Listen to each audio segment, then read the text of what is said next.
नमस्कार। आज हम बात करने वाले हैं नॉर्मन विंसेंट पील की किताब the power of positive thinking के बारे में। और देखिए, ये सिर्फ कोई मोटिवेशनल किताब नहीं है। इसे एक तरह से मेंटल कंडीशनिंग मतलब अपने दिमाग को ट्रेन करने का एक पूरा ब्लूप्रिंट समझिए। तो चलिए शुरू करते हैं और इसे अच्छे से समझते हैं। एक सवाल है, अपनी जिंदगी में सबसे पावरफुल चीज क्या है? क्या वो पैसा है या अच्छी किस्मत, शायद बड़े बड़े कनेक्शंस? नहीं, इनमें से कुछ भी नहीं। सबसे पावरफुल चीज है हमारी अपनी सोच। जी हाँ, यही वो एक चीज है जो आखिर में सब कुछ तय करती है। चलिए एक सिचुएशन इमेजिन करते हैं। दो लोग हैं, एक ही शहर में रहते हैं। दोनों के पास रिसोर्सेज भी एक जैसे हैं, मौके भी एक जैसे मिलते हैं। लेकिन होता क्या है, एक इंसान कामयाब हो जाता है और दूसरा वहीं का वहीं रह जाता है। ऐसा क्यों? फर्क कहाँ है? देखिए, फर्क बाहर की दुनिया में नहीं है, फर्क है अंदर, उनके माइंडसेट में। और बस इसी बात से शुरू होता है हमारा पहला सेक्शन, आपका मन, आपकी शक्ति। इसका सीधा सा मतलब ये है कि हमारी अंदर की दुनिया ही हमारी बाहर की दुनिया को बनाती है। जो अंदर चलेगा वही बाहर दिखेगा। तो फिर सबसे जरूरी चीज क्या हुई? खुद पर विश्वास। यकीन मानिए, दुनिया तो 1000 वजह देगी खुद पर डाउट करने की। लोग कहेंगे तुमसे नहीं होगा, सिचुएशंस ऐसी बनेंगी कि हिम्मत टूटने लगेगी। लेकिन जिस पल किसी ने खुद पर शक करना शुरू कर दिया ना, समझ लीजिए खेल वहीं खत्म। कभी सोचा है दिन भर हम खुद से क्या बातें करते हैं? कहीं ऐसा तो नहीं कि मन में ये चलता रहता है, मेरी तो किस्मत ही खराब है या ये काम मेरे बस का नहीं है। ये सिर्फ शब्द नहीं है, ये एक तरह से हमारे सबकॉन्शियस माइंड के लिए कमांड्स हैं, निर्देश हैं। हमारा दिमाग एक बहुत आज्ञाकारी नौकर की तरह है। जो भी बात हम बार बार दोहराएंगे, वो उसे सच मानकर उसी पर काम करना शुरू कर देगा। तो ठीक है, अब आते हैं अपने अगले सेक्शन पर। अब हम ये समझेंगे कि ये जो पॉजिटिव थिंकिंग है, ये कोई ऐसी चीज नहीं है जो बस अपने आप हो जाती है।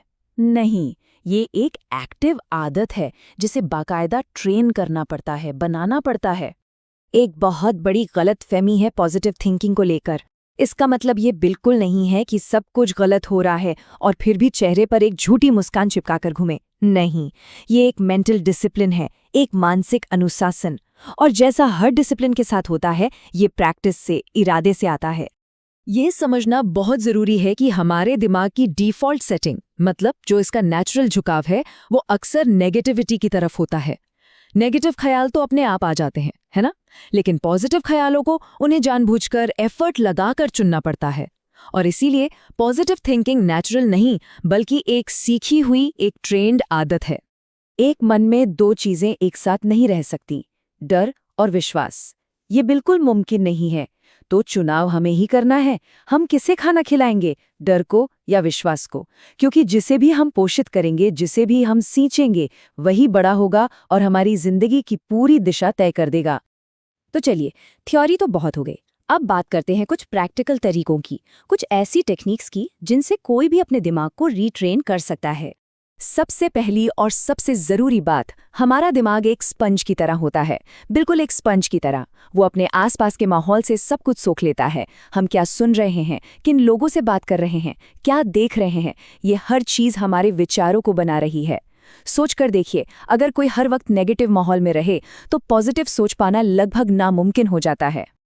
अच्छा, अब एक बहुत पावरफुल टेक्निक की बात करते हैं। वो है एक्ट कॉन्फिडेंट। मतलब भले ही अंदर से डर लग रहा हो, अपनी बॉडी लैंग्वेज को बदलिए। एकदम सीधे खड़े होइए, आराम से धीरे धीरे बोलिए और जिससे भी बात कर रहे हैं उसकी आंखों में देखकर बात कीजिए। ये जो फिजिकल एक्शन है ना, ये दिमाग को बहुत मजबूत सिग्नल भेजता है और धीरे धीरे मन भी मानने लगता है कि हाँ, मैं कॉन्फिडेंट हूँ, मैं ये कर सकता हूँ। एक और कमाल की टेक्निक है मेंटल सब्स्टिट्यूशन, यानी मानसिक प्रतिस्थापन।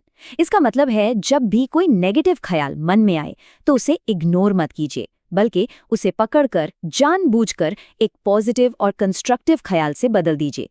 यकीन मानिए, ये छोटा सा एक्शन दिमाग की पूरी वायरिंग और एनर्जी को बदल कर रख सकता है। देखिए, जब सब कुछ अच्छा चल रहा हो तब तो पॉजिटिव रहना बहुत आसान है ना?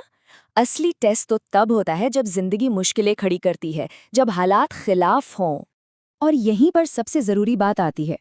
हम अपने आसपास क्या हो रहा है उसे कंट्रोल नहीं कर सकते, लेकिन उस घटना पर हम रिएक्ट कैसे करते हैं, हमारी आंतरिक प्रतिक्रिया क्या होती है, वो हमेशा हमेशा हमारे कंट्रोल में होती है। और यही रिएक्शन हमारा भविष्य तय करता है।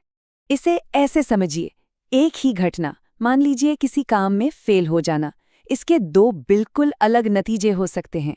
ये इस बात पर डिपेंड करता है कि हम उसका मतलब क्या निकालते हैं। एक इंसान सोचेगा मैं बेकार हूं और निराश हो जाएगा, वहीं दूसरा इंसान सोचेगा चलो इससे कुछ सीखने को मिला, ये एक फीडबैक है, और वो हल ढूंढने में लग जाएगा। देखिए, घटना एक ही थी, फेलियर, लेकिन मतलब और नतीजा दोनों बिल्कुल अलग। कभी सोचा है कि डर असल में है क्या?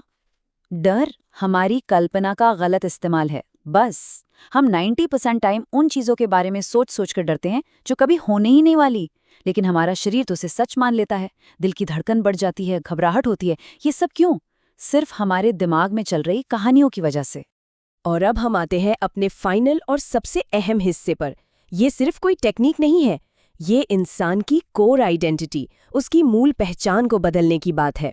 जब कोई पॉजिटिव बनने की कोशिश शुरू करता है, तो सबसे बड़ी लड़ाई बाहर की दुनिया से नहीं होती, असली लड़ाई तो अंदर होती है, हमारी पुरानी आदतों से, हमारे पुराने यकीन से, और उस सोच से जो हमें बताती है कि हम बस इतने ही हैं।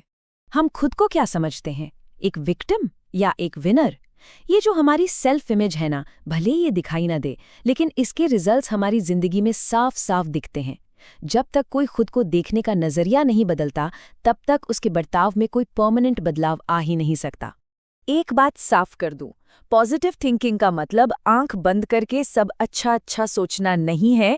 इसका जो असली और सबसे ऊंचा लेवल है, वो है स्ट्रेटेजिक ऑप्टिमिज्म। इसका मतलब है रियलिस्टिक होना, प्रॉब्लम को स्वीकार करना, लेकिन अपनी सारी एनर्जी, सारा फोकस उसके सॉल्यूशन पर लगाना। ये विश्वास और मेहनत का एक बहुत पावरफुल कॉम्बिनेशन है। और आखिरकार यही असली मंजिल है, जब पॉजिटिव सोचना एक कोशिश न लगे, बल्कि वो हमारी पहचान, हमारा नेचुरल बिहेवियर बन जाए। जब मुश्किल आने पर हमारी पहली प्रतिक्रिया पैनिक न हो, बल्कि शांति हो।